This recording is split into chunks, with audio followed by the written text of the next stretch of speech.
your co-host Clay at Not Duck Hodges on Twitter, joined as always by Eric Fantasy Nav on Twitter. Eric, how you doing this evening?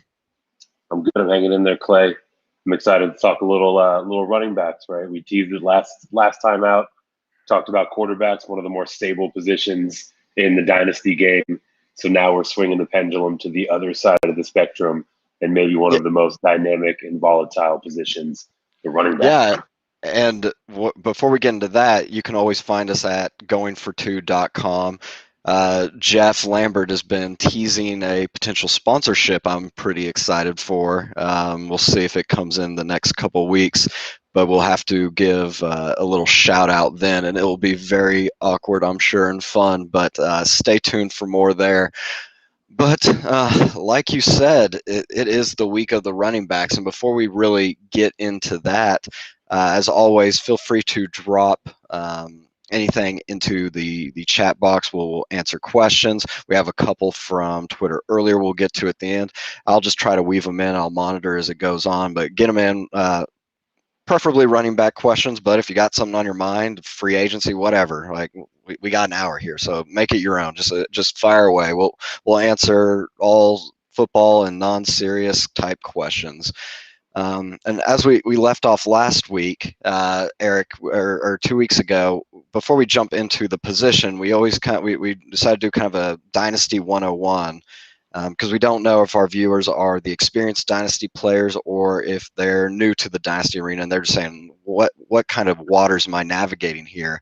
And so we're thinking of things that I think are keys to building a solid foundation. Last week we talked a little bit about not having a strong preference on the youth movement, always getting draft picks or trading solid proven vets for young upside. It's a recipe for disaster. This week, Eric, I wanted to talk a little bit about player evaluations, and before I get into kind of the specifics, how do you evaluate players? Are you a team watch the film or look at the stats, or a mixture of both? What do you like to do? Yeah, I think it's a pretty good combination of both, right? The thing that is most important and that we can really carry over from the conversation we had last time out is, for me, the foundation of all of it is a decent sample size, right? I want to make sure that when I'm evaluating a player, I'm not looking at a 3 week window where they got hot, or maybe where their backup or even the person in front of them got hurt and all of a sudden they had the workload entirely to themselves, right? I'm really looking for a good picture of consistent workload, of consistent opportunity, and consistent productivity. So a lot of that in the fantasy world does present itself in the box score and in the stat lines that we follow. But there's also a lot to be seen if you're watching tape. Maybe shoestring tackle that had it gone broken, been a 60-yard touchdown, right?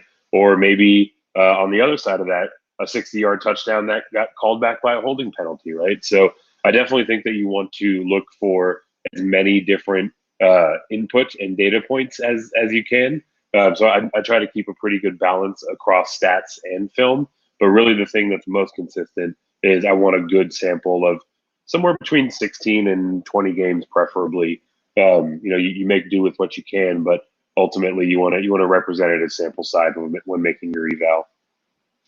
And I agree with that. And I think really boiling down to the topic I want to address is what happens when what you've been looking at through your sample size, looking at the film, all of the data, the stats, all that fun stuff. What do you do when you just kind of got players neck and neck? And I think I usually try to rank players in tiers because the difference between 4 and 5 isn't always that big, but maybe there's a group of 1 through 3 that are dominant, and then the rest are kind of dominant, whatever the case, whatever criteria you want. But I always think if don't stress out about this if you don't have time to crunch data, watch the film. God knows not everyone has all this time in the world. I always lean go target the elite offenses, and most of the time it's going to be tied to an elite QB. But if I'm uncertain about a player, and I'll pick on 2 teams here, I'm going to lean obviously the player on the Chiefs, compared to the player on the Jaguars. And just 9 times out of 10, I'm going to go that route. Especially Dynasty, it's important because you are tied to Patrick Mahomes. And maybe the Jaguars aren't a good example because they're going to be getting Trevor Lawrence soon. The Jets? You don't want your running back tied to the Jets. You'd rather have, and we saw with Hilaire last year, everyone just flocked to him because he was tied to the elite offense. So I think there's a lot to be said there, whether it's running backs, which we'll get into, wide receivers, tight ends. Like I said, it's usually tied to the quarterbacks already, but those elite offenses, I think you always want to go there. Eric, what are your thoughts? Yeah, that's exactly how I look at it as well, right? Specifically in the context of tiebreakers, right? If you have two or even more guys in the same tier, and really they stack up neck and neck for the evaluation, it absolutely does come down to the strength of their offense, right? In the fantasy football world, the biggest variable in scoring is the touchdown, right? If your 2 yard run comes at the 50-yard line, it's worth 0.2 of a point. If it comes at the 1 yard line, it's 7 points, 6.5. So that scoring opportunity is really pivotal in sort of the picture of that player's total upside over the course of a year. So the stronger the offense that they're a part of, the higher that scoring opportunity is going to be. So not only do I look at it as a tiebreaker, but I look at it as a tiebreaker by a pretty significant margin, right? If I'm trying to maybe fill a gap between two distinct tiers, someone who's going to have more opportunity to score is always going to carry that premium for me. Yeah, and I think also I think about it from your raw prospects really as well, not just your Tyreek Hills versus your Devonta Adams, but who's that number 2, number 3 receiver coming through with the Chiefs or with the Packers or whatever the case may be. And when I'm talking about elite defense or elite offense is what I'm really trying. I'm thinking top 5, and that's probably at most. And right now, if off the top of my head, I'm thinking it's obviously the Chiefs, the Bills, the Packers. Who am I missing, Eric? I mean, at least for me, I'll show my bias. I've got Arizona up there. Okay, yep. And then the number 5, I mean, that's probably where the next tier sort of falls off, right? I think there's a pretty clear class of that top 4 in the league. And I think, and then some dark horses for me. Basically, any of the rookie QBs that showed out last year. So the Chargers, which I think is not a secret. The Bengals, maybe a little bit more secret. Or if you really want to get ahead of the game, look at the Jaguars, or any teams that need a QB in the draft coming up, like the Jets, maybe the Panthers, something like that. If you really want to get ahead of the game there, but you're thinking a couple years out. But good luck trying to get like DJ Shark or Laviska Shenault off someone right now. If that owner's smart, they know that Trevor Lawrence is going to come in and hopefully make everybody look a lot better. So good luck peeling those guys off. But I think whenever you can capitalize, you got to do it. So not just maybe those top 4, but the ones you think will be ascending into there. What do you think, Eric? Should we jump into the running backs? Yeah. Let's start breaking down some more Bs. All right, so let's just kind of ping some ideas off each other. The RBs in a nutshell for experienced or novice dynasty players alike. They always throw me for a loop because I think what you were even talking about earlier, Eric. You want to see a good sample size on these players before you really are giving them an evaluation of how they're worth. But a running back, the crazy thing is it's like it's an extreme short shelf life. And so you don't have the luxury of getting that 18, 20 game sample size. They're kind of already through maybe almost half of their peak running back career when you've made that evaluation. So as we go through in these fantasy pros rankings here in a minute, you'll see that youth and opportunity just trump, and it's maddening because to me, it's counter to every other position you would play in Dynasty. Is you just have to take your leap of faith and get them, and just care about opportunity and youth, and that's it. Yeah, I mean, it really does carry a premium.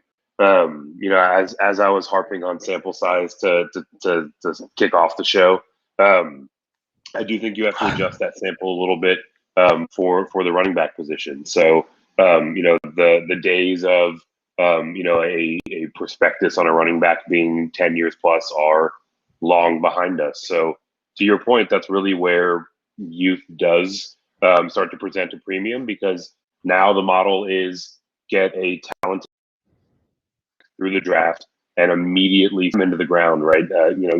Assuming they have the skill set to produce there. So, very much so. It seems like the youth and the rookie and sophomore class of running backs are the ones that are getting that workload.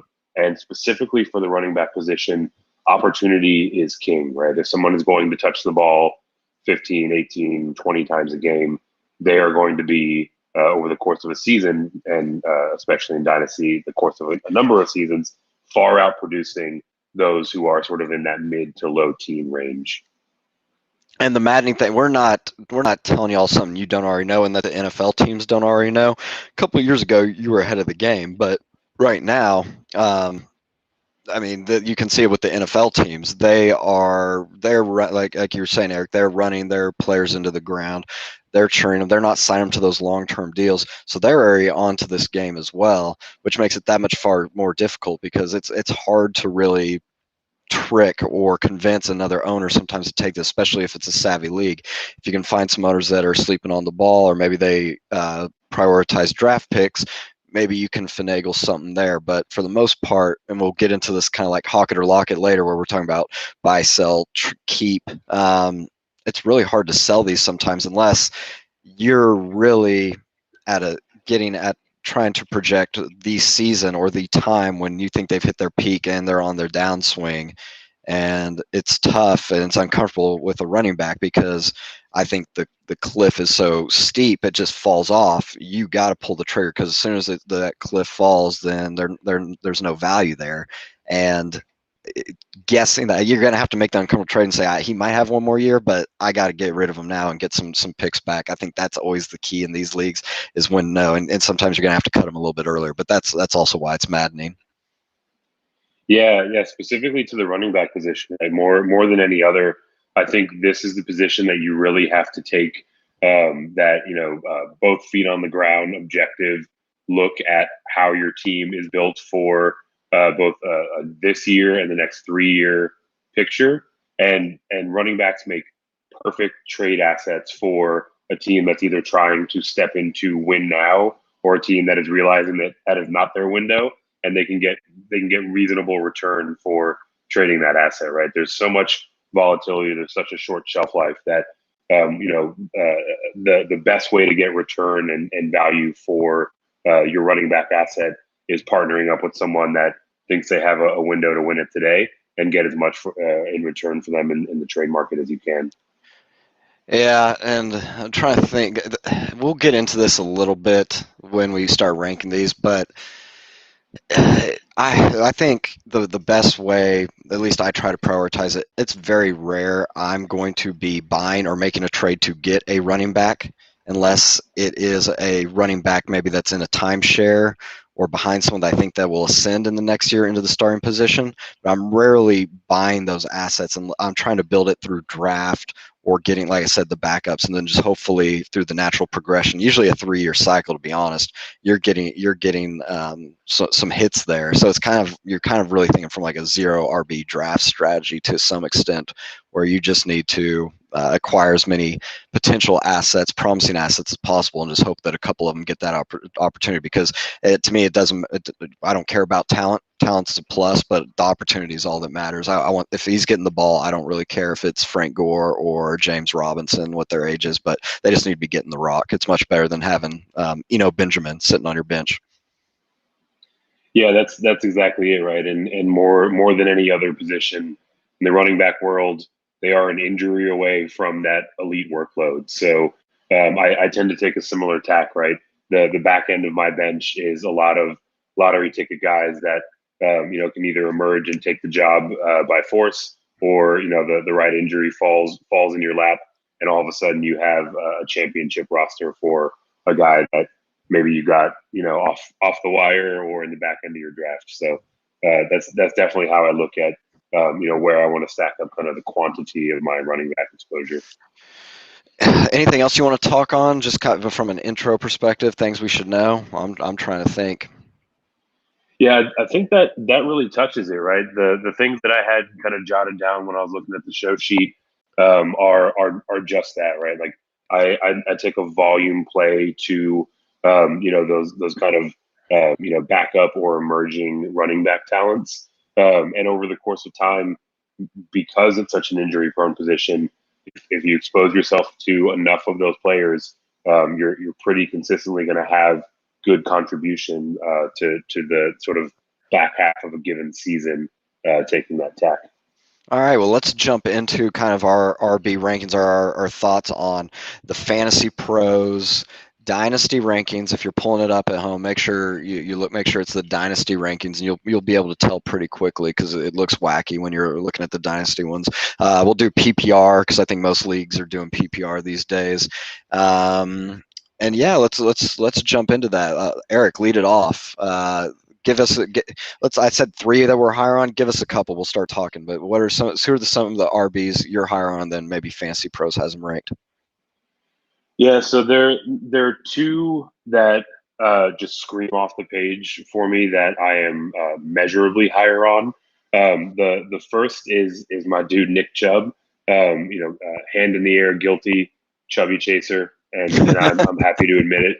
Um, don't get me wrong, like he's ranked 7, right? It's not like he's back in the teens. But for me, I think he's easily in that 3-4 turn when I think about just how much vision and how much power he runs the ball with.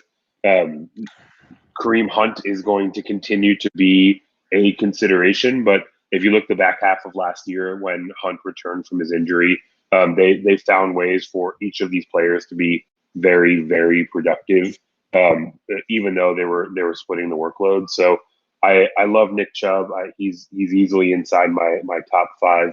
The second player that really jumped off is down at 14, Antonio Gibson.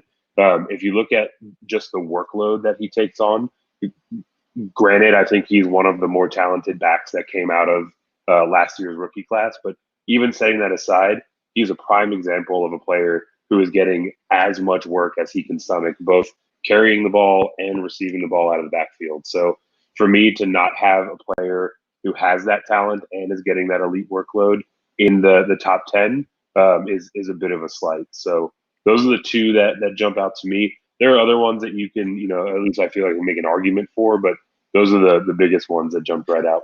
Yeah, and I think Antonio Gibson's a good segue for me. But before I jump into that, I do think, one thing I'm glad we're doing this show this week is because next week is free agency, and a lot of this is going to change. So we're going to circle back in a month or maybe after the draft even, because there are a lot of moving pieces, and I think free agency is going to have the biggest impact on these running back rankings than any other position. So I'm really excited to see how those things change, because something could easily happen. I don't think it's going to happen to Antonio Gibson, but someone could sign an Aaron Jones or something. Then you're like, what the hell is going to happen to this guy's value? Like I said, don't think it's happening in Washington, but there's going to be some weird signing where you just say, what the heck?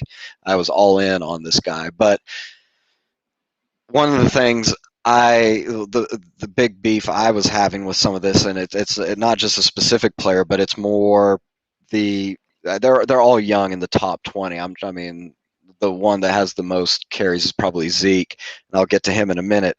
But these guys that have mileage of only 2 years. I'm thinking Miles Sanders at 13, Josh Jacobs at 15. Eckler has a couple, like another 2 years before that. Joe Mixon I think has 3 years. And Joe's at 18. They're all basically ranked behind. Antonio Gibson's right behind Miles Sanders, but they're behind J.K. Dobbins, Cam Akers, DeAndre Swift. I get Jonathan Taylor being 4, but really I think it's more of a toss-up. And Josh Jacobs, I know he doesn't catch the ball, but I know he's established there. Joe Mixon's coming off injury, but I think he's low. He's a bell cow. I would rather have some of them than a DeAndre Swift until I can figure it out. Like I said, you don't have that time to really do it, but Cam Akers sounds like he could be the 3 down back, but you never know what's going to happen. We thought the same thing with Darrell Henderson last offseason. So things are getting thrown for a loop. So my first big bucket on things I'm higher of, not even like, I wouldn't even say veterans, Eric, but they just have 2 years. So the sample size of 24 games, give or take some injuries in there. These guys are producers, and I'd rather have them than guess that Cam Akers is going to be the feature back this year. That's probably a lot of people would disagree. Eric, what do you think? Yeah, I think that sounds about right. There are definitely some generational talents that I think emerged out of last year's class where it feels right to have them ranked ahead. Guys like Jonathan Taylor, guys like DeAndre Swift, to name a few, right? But to the point that we've kind of been talking about throughout the show and throughout last week even, um, in the running back world, a sample size of 24 games is huge, right? That is a very, very reasonable and predictive data set that you can use to project forward. So a lot of it for me would really boil down to sort of where your team is, and if you need a bit more of a predictable asset and a clearer vision of how your running back is going to perform as opposed to maybe a more volatile rookie pick. The other thing that really kind of jumps out here is these look exactly like dynasty rankings in mid-March, right? When everyone is pre-rookie draft, when everyone is still kind of coming out of the post Super Bowl fog, all of the youth carries the premium, right? In many cases, justifiably, but in other cases, it's a bit of a reach. So I would expect, if we come back and look at these in 4, 6, 8 weeks, you're probably going to see some of these sophomore, 2 years of experience guys start to creep up, and some of these rookies are now to be sophomores start to slide back a little bit. And another one that I'm higher on, and I was just checking, this says it was updated today, so I can't give him the benefit of the doubt for the Dak signing, but Ezekiel Elliott's ranked at 10 here, behind Cam Akers, Swift, sandwiched between Akers and Dobbins. You said you're really high on Chubb. I don't disagree. You could make an argument for Zeke, probably all the way up to 4. I mean, maybe even higher. He could go too. I mean, he's tied to an elite offense. We forgot to mention the Cowboys earlier on, but yeah, they are an elite offense. Zeke is not the type, I don't think, who's going to fall off a cliff that we kind of project. I think he's like you were talking about, a generational talent. Not saying he's going to run forever, but Mark Ingram ran till he was 30 and then just fell off a cliff. Zeke might have the same runway, so he has a couple more years in him. He's catching balls out of the backfield when that offense is clicking, and obviously they had some offensive line injuries that should be back. Maybe they're going to draft an O lineman, but to me that offense is going to churn out 35 points a game. So give me someone like Zeke over any of those. Now they'll be second-year running backs, but rookies last year. And I really think it's a coin flip between like Kamara, Henry, Chubb, and him. They're all good. They're all great. I just don't know which one is going to have a better year. So I'm happy with any of them, but Zeke at 10 I think is pretty low. Yeah, it feels a little low. The thing that's really working against Zeke in my mind, he had all of those explanations lined up, right? The Dak injuries to the offensive line, all of the reasons for people to justify why his productivity might have slipped last year. And then in those couple of games, due to injury and due to fumbles, we see Tony Pollard come in and look like the better back again in that very small sample size, right? So I think that generally has people sort of questioning whether or not Ezekiel Elliott sort of started to turn that peak and kind of step into the downside. But for at least for me, the larger sample is one where Ezekiel Elliott is that elite talent. So 10 definitely feels like a bit of a value based on what we've seen the majority of his productivity yields. Eric, do you have any other ones that you want to mention for being really high on? So, I mean, I talked about it earlier, kind of in the broader strategy. There are quite a few of the sort of far back end of these rankings that I would personally rank higher. Some of it seems like timing. AJ Dillon is presumably going to be taking at least a proportional or significant amount of that workload, presuming that Aaron Jones is leaving town. So him sitting at 29, I doubt that he will be in anywhere near the 20s by the time that Aaron Jones actually signs elsewhere. So if you can still get him at that ranking, go do it. Start wheeling and dealing now, but generally speaking, people are wise to that. The other consideration for me is the guy right below him. Miles Gaskin had a hell of a season, and if you think about the productivity that he put on the field, considering how many games he missed with injury, how he didn't actually have the job to start the year. If you project out his productivity over the course of a 16 game season, he is easily in the top 15, top 18 range just from a fantasy point standpoint. So to get that player at what is currently a number 30th value, that's someone else that I think is a slight. And to kind of put a bow on both of these, a lot of it has to do with uncertainty in their role, right? Some people are thinking that Miami might go out and draft a running back. Aaron Jones is technically still in Green Bay, even though we all expect him to leave. So it just kind of really illustrates how attuned to these market forces you have to be when evaluating players and evaluating your team, and just how much you're going to give up or be willing to give up when conducting trades. And I agree with that. And you went somewhere with AJ Dillon. A couple things I wanted. We're going to dig deep in here for the final ones I'm higher on, and it's what we were talking about earlier. But it's the perceived backup running backs in good offenses, or the ones that might be in timeshares. So you mentioned AJ Dillon. I'm actually really high. He's a free agent right now, but assuming Aaron Jones leaves, Jamal Williams at 51. I think the Green Bay the front office just loves him. He plays on all three downs. I think my guess is he comes back on a pretty team friendly deal. Aaron Jones is gone, gets his money, and then him and Jamal and AJ Dillon are a time split. And Jamal, he has just as good, not just as good, but pretty good shot of getting the bulk of the carries, and if not, he's a pretty solid 1B. So Jamal Williams, if you can get him, he's dirt cheap. You can probably go get him for something really easy there. So maybe trade some dwindling assets for something like Jamal and just hope it hits. But like we talked about 2 weeks ago, you want to make a lot of trades so you're not putting all your eggs in one basket. Gus Edwards for the Baltimore Ravens just re-signed with them, I believe, or he got tendered at I think the second round tender, so he's not going anywhere. He's not going anywhere. He is with Mark Ingram officially gone right now as it stands.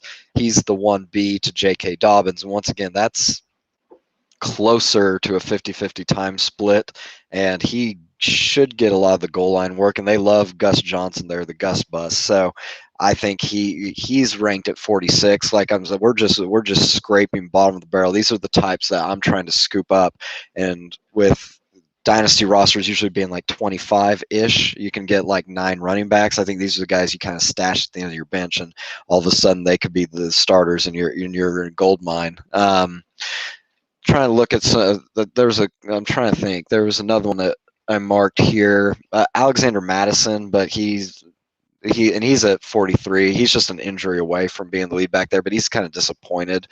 But to me, yeah, Gus and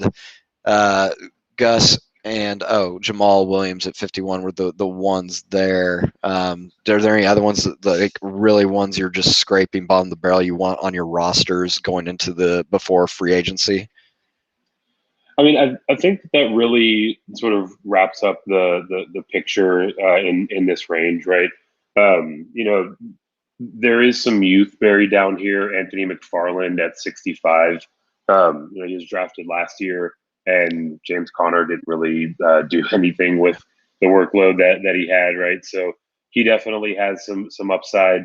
On the other side of that coin, limited upside but fairly consistent contributor, James White at 54. At least if nothing else, take away from this part of the show that there's a lot of value to be had in these deep cuts in the rankings. And to your point a moment ago, Clay, if you're stacking up a lot of these players on the back end of your bench, you're putting yourself in a really advantageous position for one or potentially many of them to pop and change your outlook for the whole season. All right, let's jump into some lowers. Give me one. Yeah, so the first one that pops off the page, you mentioned him by name a few minutes ago. It's Cam Akers at 9. I love Cam Akers' talent. I absolutely want to believe that they are being honest and genuine when they say that they think he's a 3-down running back. But for anyone who has played running back roulette with the LA Rams over the last 3 or 4 years, trust what they do and not what they say. So I am hopeful that he, in fact, takes that job and has the majority of the workload there. But they've shown me anything but. So to invest a top 10 pick in a player with that level of workload uncertainty is something that I'm not going to want to venture to do this year. No, I get that, and I'm surprised. I thought if you're going that high, I would say DeAndre Swift on the. It's the same token, right? To me, new coaching staff. Dan Campbell from New Orleans. We're not really sure what his coaching style is going to be, so I think it's highly risky. But another one I was thinking about is James Conner, who's at, let's see, 34. And he's already pretty low, but he's going into free agency. He's been injured every year. You just mentioned him, Eric, when I think you were talking about Mcfarland. To me, he's going to find himself, he's going to sign somewhere and just maybe be in a timeshare. So he should be down there with the Gus Edwards, the Jamal Williams. Right now, he's ranked as the best kind of backup there. And I just don't think he's going to get that opportunity. What are your thoughts on James Conner or any of those ones around there? Yeah, for James Conner specifically, I think his days of being really much of a viable fantasy option are largely behind him. He might have another season maybe where you can plug him in the flex spot, but I really think that we're largely talking about days that have passed us by with James Conner. So definitely like that read.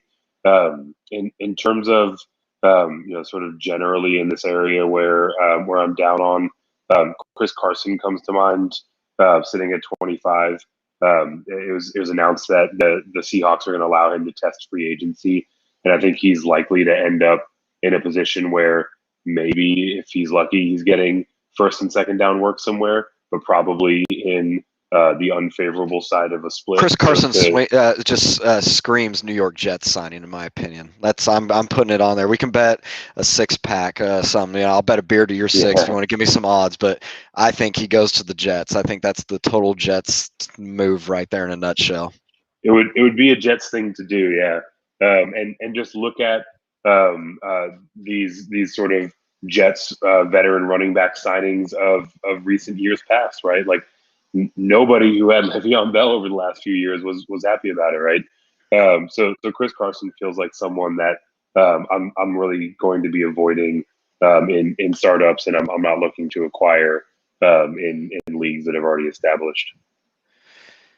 Yeah, and he's a free agent. A lot of the ones I'm kind of noting are also are big free agency worries, but I'm really trying to think so I don't just get these scrubs like Melvin Gordon and Ronald Jones. Let's see. I'll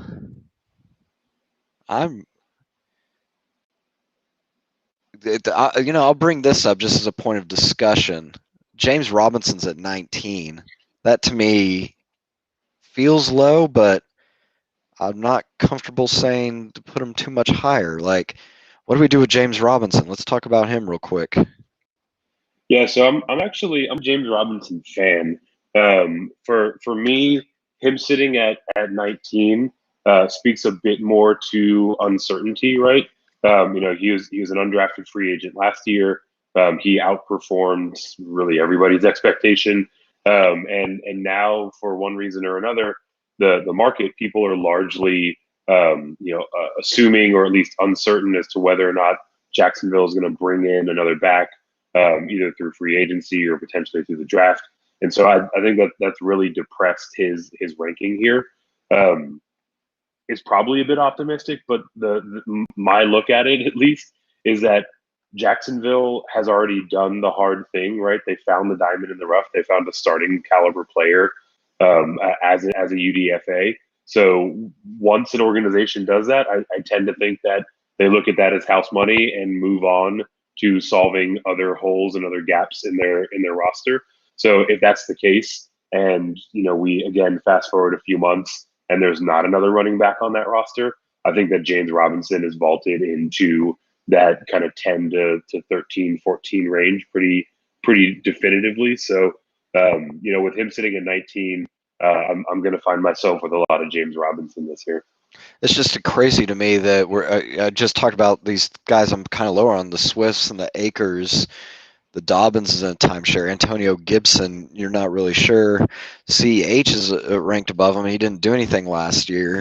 Like James Robinson's the lowest of them all. That's not right. I don't know where he should be, but him being the lowest ranked, I'm trying to think. Yeah, looking at it, he's really the lowest ranked of all those second-year running backs, and he had the best year. And yeah, I don't see. I think you're getting a steal if you can get him there at 19. Yeah, I take him and run. Yeah, I said this always throws me for a loop, these rankings, because with the running backs, it's just people just start grabbing the youth and this, and it just can go in any which way. But yeah, 19 way too low for James. Do you have anyone else you want to talk about that you're lower on? Yeah, so I'll talk about his neighbor there, preceding him by one spot, Joe Mixon. On his face, in terms of his age, his role in the offense, how we've seen him produce, I think it's a pretty fair ranking. More so for me, the thing that has me off on Joe Mixon overall is really just the direction that offense is going. Joe Burrow played 9.5 games or so last year, and he averaged over 40 attempts, close to 42 attempts per game.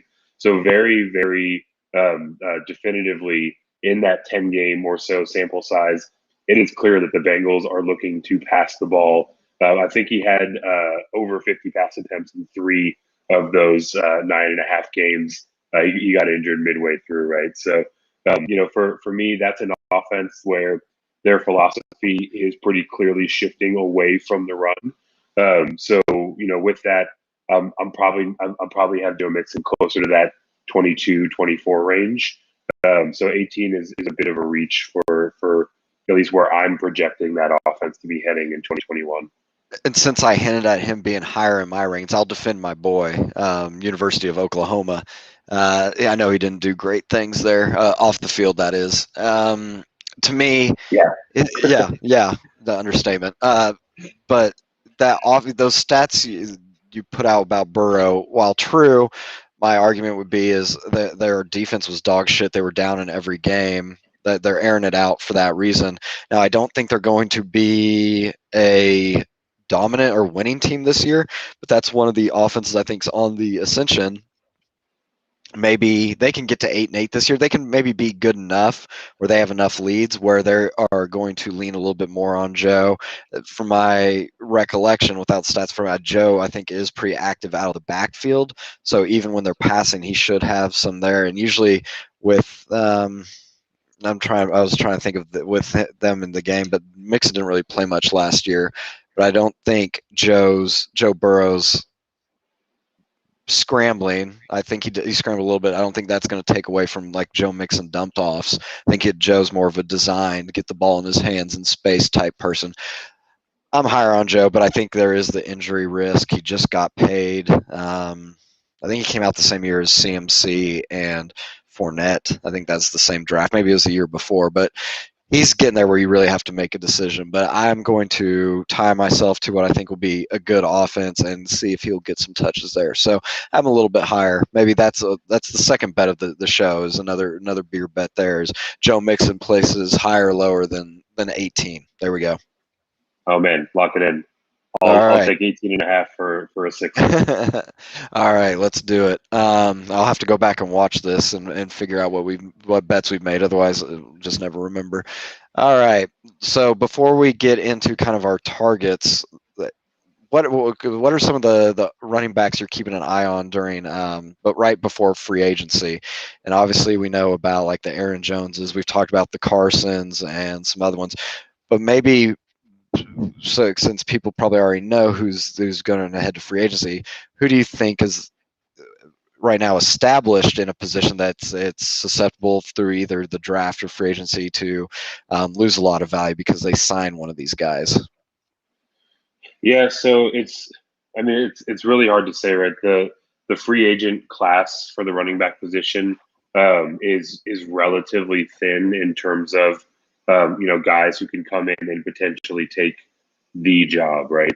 At least by my account, it really boils down to Aaron Jones and to Kenyon Drake, right?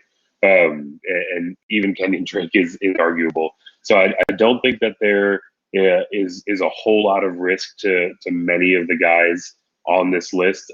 Specifically to Aaron Jones coming in free agency, right? He can only land at one place.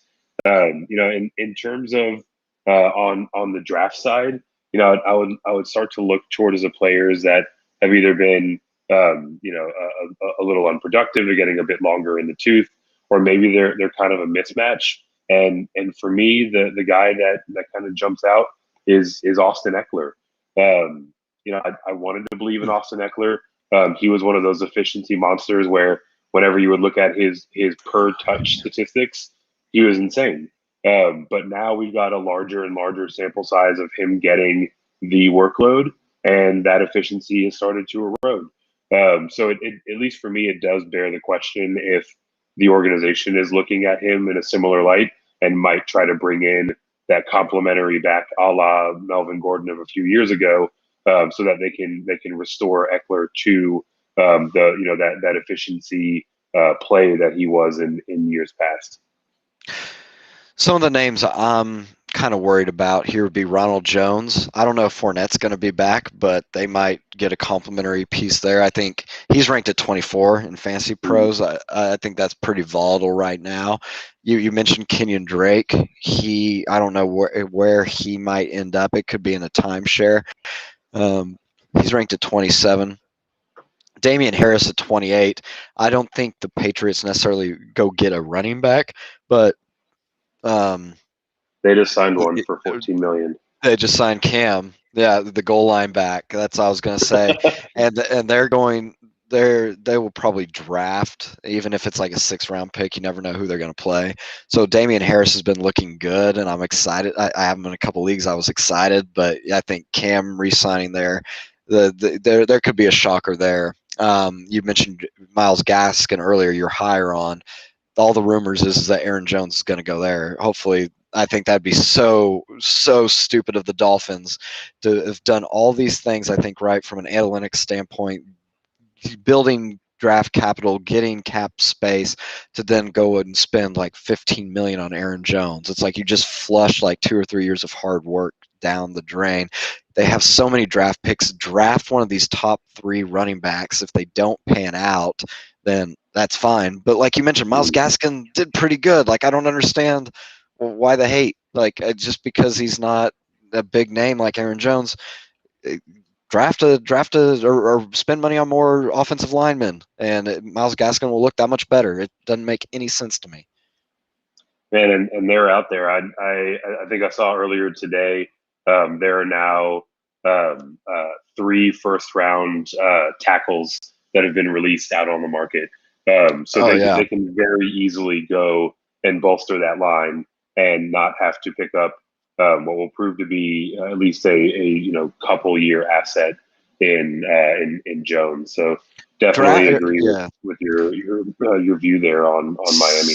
Sign James Conner if you must, and just know he's kind of the backup. But if you're he'd be a good complementary piece. But yeah, to me, if you're going to go that route, don't spend all this money on that. Draft one if you must. But yeah, I like Gaskin, and it's scary. for Gaskin owners right now, but you got at least a good year. We'll see. But on that note, segue, our Hawk it or Lock it, buy, sell, keep. Who do you want to? Who are you actually trying to get before free agency? Who are you trying to sell? And who are you just holding on for? You got any thoughts there? Yeah. So we actually we touched on a lot of these names in terms of who I'm trying to buy. I'm trying to buy Ezekiel Elliott at this kind of 10, 11, 12 value. I think a lot of people are looking at what was a down year and starting to ask those questions about whether or not he's starting to get over the hill, and we're seeing the sort of backslide of age wash over him. And I have an entirely different perspective, right? I think that the O line is now expected to be back healthy. They obviously signed Dak. He's going to be in that premier and elite offense. So definitely looking to acquire as much Elliott as I can. And specifically because we are talking about Dynasty, we're talking about owners that had to suffer through that last year, right? So in particular, that bad taste is specifically sour to those owners. So I do think there's a lot of value that you can get in targeting Ezekiel Elliott. So he is a player that I'm looking to acquire. Here, Other, let me jump into Zeke real quick because I have him as my keep, and why I put him as my keep is you mentioned that the owners have just suffered through it and they might be eager to dump him. By all means, if you think someone's eager to get rid of him, try to get him. But to me, I feel, and this is all like the psychology of the league, how long have they hold on to him, what have they spent to obtain him. But I feel like a lot of these people are tied to like a top 3 running back, and it's going to be a bad taste in their mouth for you to try to get him as the number 10 running back. I wouldn't be trying to go out and trade and get give up capital to get a 5. I'd be trying to get someone that perceives him as a 10. And I just think too many people are invested. And you're just right. He's right on the cusp of whether he's going to continue to produce or if he's going to fall off the cliff. So if you have a bunch of savvy owners, I don't think if you have them, you're going to get the type of return you want. So from my perspective, I was like, if you have him, you just got to ride this out and just hope that he does rebound, because I can't fathom too many people giving you something remotely close to probably his ceiling or potential there. But I wanted to bring him up since you talked about him as the one you were actively buying. yeah. At least in the dynasty leagues that I'm in, it does feel like these owners are asking themselves the question, right? Like, is he making that turn? Is this my time to get out and get reasonable value? So I've seen a few trades happen. I've obviously been watching transactions, Twitter polls, things like that. So I do think there's an interesting window to jump on Ezekiel Elliott. But your point's fair, right? If someone's been holding him for a few years now, it might be hard to pry him loose. So you certainly can't marry yourself to the idea of I'm going to go out and get all of the Zeke Elliott, right? You have to adapt and respond to how your specific league, and specific owner values that player. But I do think that there's a window opening up to get some value back from Zeke. And we'll get to this in a minute in the closing, because I have a rant. I want to go on something here. But 2 weeks ago, your buy, I think, was Baker Mayfield. And you started mentioning that you could get him in the 3rd round. I think you said maybe even, or you thought maybe 4th, but you'd seen him go in the 3rd round. I started making some offers for Baker Mayfield for packages much better than that. And I'll get it to in my rant. But the feedback I was getting, someone finally mouthed off and was like, "What are you up to?" And I went off, but we'll get there. But long story short, for now, they did not like the idea that Baker Mayfield could be had for. There's a 2nd round pick involved, and I was a little upset that they turned me down. Yeah, it hurt my feelings. But my buy, real quick, we've talked a little bit about it, so I won't spin our wheels on here. But it's always tough for me to try to trade for these high priced assets, because you're going to be giving up a lot. So I like to target the backup. So I'm still going to preach, look for the Jamal Williams, the Gus Edwards, try to get them for cheap, or if you have a stockpile of wide receivers, trade a backup wide receiver or a number 2 or number 3 receiver for them, and hopefully that they ascend into it. That's my way of trying to build up that bench there. That's kind of what I try to do. So we'll move quickly through the buys. Eric, who are you selling? Yeah, so I'll move down one spot to J.K. Dobbins at 11. It just feels a bit too high for a player that is still going to have Gus Edwards heavily involved in rather coming out of the backfield, and at least looking over the last 7 or so games of last season where Mark Ingram was either injured or shut down.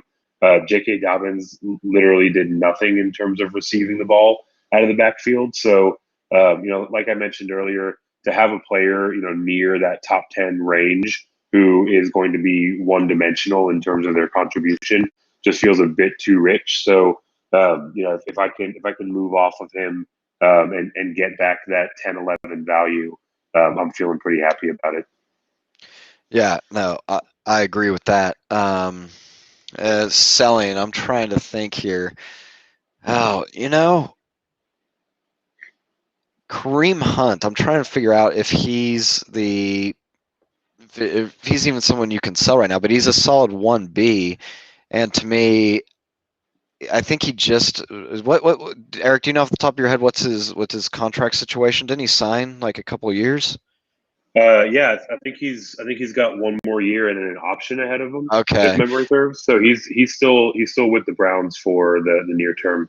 Yeah, I'm just thinking that he might be relegated. Now, obviously, if Chubb gets hurt, he's in a great spot. But even last year, he had a couple starts, and he still kind of just did his same role, which was just a complimentary piece. But he's coming to the end of his line from an age standpoint. Now, he doesn't obviously have as many carries and as some of the other ones. But to me, he's ranked at 22 here. If someone would actually value him around that range, I think I'd dump him now because he doesn't offer that ceiling I want. Solid piece right now, but he doesn't necessarily offer that piece. And I don't know if that's the hot take or not, but that was someone I was kind of eyeing. I don't have him in any league, so I'm already biased. I just don't like the guy. But I talked a little bit about my keeper, Eric. Who are you just holding on to? Yeah, so for me, I kind of look in that mid-teen range, and specifically, Josh Jacobs is sort of the prototypical keep player, right? He's heading into his third season.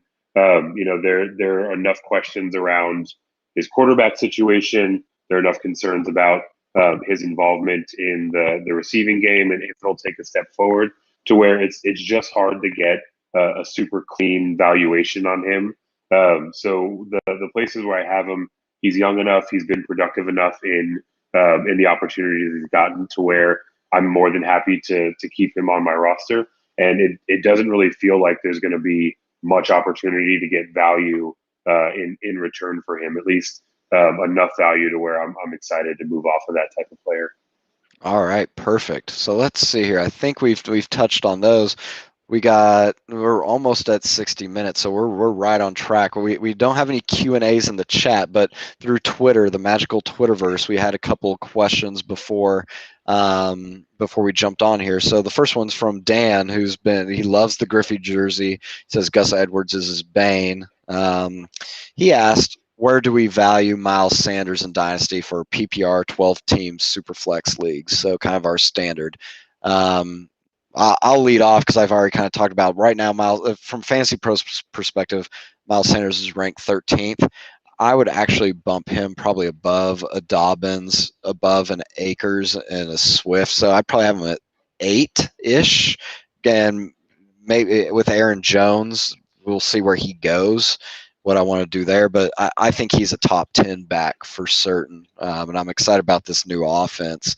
I think they will rely on him a little bit so that they would probably run a Ravens minor league-esque type offense where with Jalen Hurts and just try to milk the clock that way, design runs, all that. But I think Miles will be a key cog in whatever offensive machine they run. So I would have him higher than I would have him as a RB1 in a 12-team league. Eric? Yeah, I think RB1 in a 12 teamer is about right. I mean, literally speaking, that's moving him up at least one spot, which is the minimum that I would do.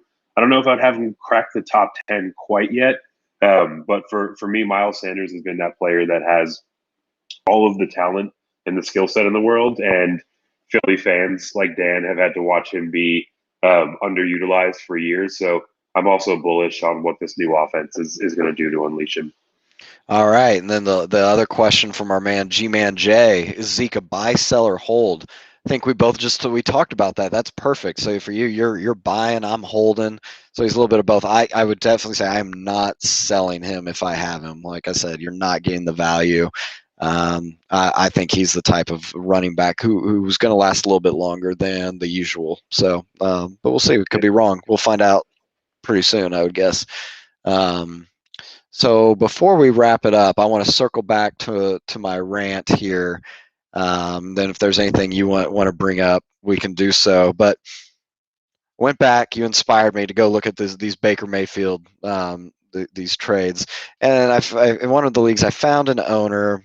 It didn't really. I didn't think he would ever trade Baker. I think Baker was his best QB. Maybe he was very thin at QB. I don't really remember the breakdown, but I saw he had like the number 2 overall pick in the rookie draft. So I was like, okay, he's probably going to get like a Justin Fields, or he can get his quarterback. So let me make a move. So I offered a mid-second round pick, and I said, here, you can have your choice. I didn't want to do it. I said, well, I wanted to give him Mecole Hardman, but I also said he could have Gabriel Davis. So second and Gabe Davis. I thought, maybe that'll entice him. I need a QB. Long story short, he comes back and was like, I've been told, he said this, I've been told that I need to request DJ Moore or DK Metcalf in addition to make this fair. And I was like, what do you mean you've been told this? And he goes, the trade calculator.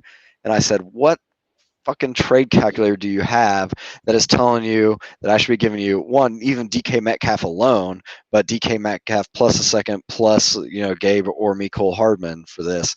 And he was like, look, he's like, a bunch of us in the league use this trade calculator, and your trades are always bogus and one sided. And he's like, this is it says you have to at least give me DJ Moore for me to even consider it. And I was like, you know what? I was like, you've lost me at trade calculator. I'm done with this. So the moral of the story, what the end of my rant is, look at these trade calculators and put in some that you think is equitable. Like use Fancy Pros if you don't like Fancy Pros. Use another site. Just kind of put in equal pieces and see kind of how it's weighing it, because I mean, I don't have one, so I can't tell, but I don't know when it tells you it was last updated. It doesn't take into account your roster. It doesn't take into account what's coming up on free agency. I mean, I just don't think the algorithm can handle that. But I was floored. And in this exact same league, every time I've made an offer for other things, it's always come back, you have to give me DJ Moore. And it's always the most ridiculous things. And I finally figured out it's this fucking trade calculator. I don't know what it is. So it sounds like your home league has found its way to DJ Moore's trade calculator. Every single trade that gets entered in there, it's insisted that he's coming back with it, right? I just told him, I was like, I'm not making any more offers anymore. You guys nut up and offer me something, and we'll just see. But I was like, if you really think even DJ Moore for Baker Mayfield straight up is remotely fair, I mean, you tell me that. Well, I don't care what your calculator tells you. You tell me you think that's right. And he's like, well, it's a super flex league, and I'm like, that doesn't matter. But if you value Baker Mayfield, all fine. But he had to spout off and just say that it was very lopsided. And then I was like, you got to be kidding me. But whatever. A couple things that come to mind there. The first, when you mentioned Gabe Davis, I wonder if that owner would look at it differently now that John Brown's been released, right? So just a friendly reminder that these values will change on a day in and day out basis this time of year. And for those who are out there and taking Clay's story as a cautionary tale, you'll recall that specifically the person who I was targeting Baker from is the person who Baker is their QB2.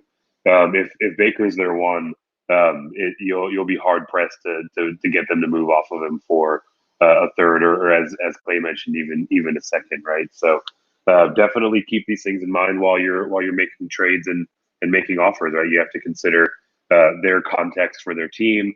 You have to understand and consider what crap trade analyzer software they might be using, right? These are all things that you have to try to account for when you're wheeling and dealing. This guy, yeah, he was trying to tell me that they're getting they're getting mad about my offers, and I'm just like, look, I'm doing a lot of different things, but it's not just a trade calculator. And I was like, I get it if you don't like my trade, but at least I'm in the ballpark where we start dancing, negotiating. But if you just come back and just say I need Metcalf or DJ Moore, in top of that, like I just I don't even know what to say. But Yeah, and they won't tell me if which you trade had Baker, calculator. would he trade you Metcalf for him? I would No. trade. I would trade DJ. Yeah. I mean, there'd be a lot of things I'd give or I'd take for Baker, but whatever. In a rant, Eric, do you have anything you want to address before we close it down? Man, so we've got tweet of the week highlighted here on the show sheet, and at least for me, the one that comes to mind fits in perfectly because we are talking about running backs today. It was my dude Bo McBig time. Definitely give him a I know, follow Bo. if you don't already. But he was tweeting out talking about how the Texans are trying to woo Deshaun Watson to stay by signing old ass Mark Ingram at 31 years old. And specifically for me, it had me rolling because as a Texans fan, I know that we have a proud history of taking a free agency strategy of either targeting old or bad or old and bad players. So he was actually the place where I saw the Mark Ingram news. He had me cracking up. So give Bo a follow. Pick up some of his hot sauce, have a laugh while you're scrolling your feed. Exactly. He knows his is it Bono's hot sauce, Bono's heat, whatever what he does. But yeah, and I'll a tweet of the week for me. I'll go basketball. Wob Perez, Worldwide Wob, said the All Star Skills Challenge should be people just trying to score on Lou Dort. And I can't argue.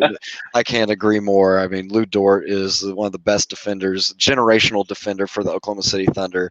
If you're a basketball fan, you probably know him by now. But if not, go check him out. Just all hustle. Great defender. Can't say enough great things about Lou Dort. Centerpiece for the Thunder franchise, that soon to be dynasty that they're trying to build here. That's probably a good segue. They're building a dynasty. We're trying to help you all build a dynasty. That'll wrap it up for the running backs. In 2 weeks ish, we'll come back with the wide receivers, which will be a lot different because they have a little bit longer shelf life. So you're not just going to see the youth just immediately scream to the top, but also there's a ton more. So we might have a little bit more to talk about. Eric, take us out. What do you got to say? Give us a plug. Yeah, Dynasty Pawn Shop. Like you said, next week we're or next time out, I should say, we're firing up the wide receivers. So not quite as volatile, and also historically take a little bit longer to really step into a significant role at the NFL level. So entirely different skill set, entirely different valuation. I think it's going to be fun. So stick with us 2 weeks from today, and we'll talk some wideouts. Awesome. Yeah, check us out at goingfor2.com. Follow Eric at FantasyNav on Twitter. Follow myself at NotDuckHodges. And for that, cheers, guys, and we'll see you in a couple weeks. Take care.